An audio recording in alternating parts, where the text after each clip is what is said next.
श्रीगुरुवे बृहस्पतिये नमः। अथ बृहस्पतिकवचम्।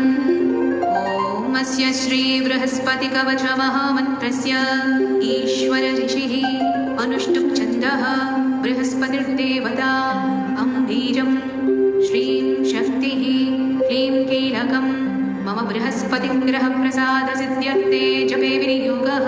श्रीगुरुवे बृहस्पतिये नमः। करन्यासः गां अङ्गुष्ठाभ्यां नमः, गीं तर्जनीभ्यां नमः, ॐ मध्यमाभ्यां नमः, गायम् अनामिकाभ्यां नमः, गौं कनिष्ठिकाभ्यां नमः, गः करतलकरपृष्ठाभ्यां नमः।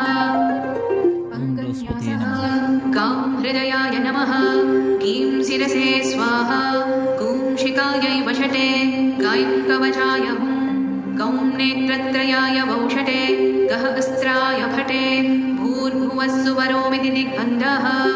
ध्यानम् तप्तकाञ्चनवर्णाभं चतुर्भुजसमन्वितं दण्डाक्षसूत्रमालं च कमण्डलवरान्वितं पीताम्बरधरं देवं पीतगन्धानुलेपनं पुष्परागमयाभूषं विचित्रमकुटोज्ज्वलं स्वर्णास्वरतमारूढं पीतध्वजसुशोभितं मेरोः प्रदक्षिणं सम्यगाचरन्तं सुशोभनम् अभीष्टवरदं देवं सर्वज्ञं सुरपूजितं सर्वकामार्थसिद्ध्यर्थं प्रणमामि गुरुं सदा। अथ कवचम्।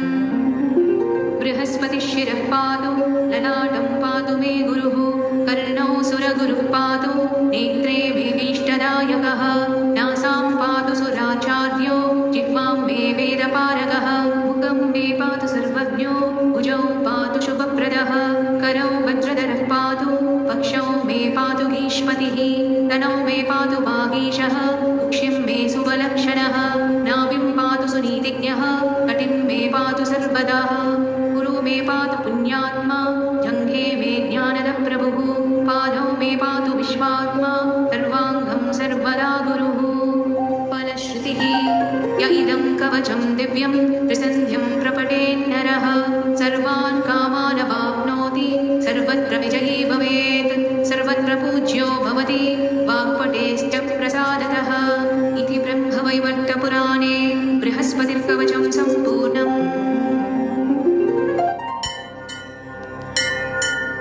Om Brihaspatiye Namaha. Please like, share, subscribe. God Songs Power.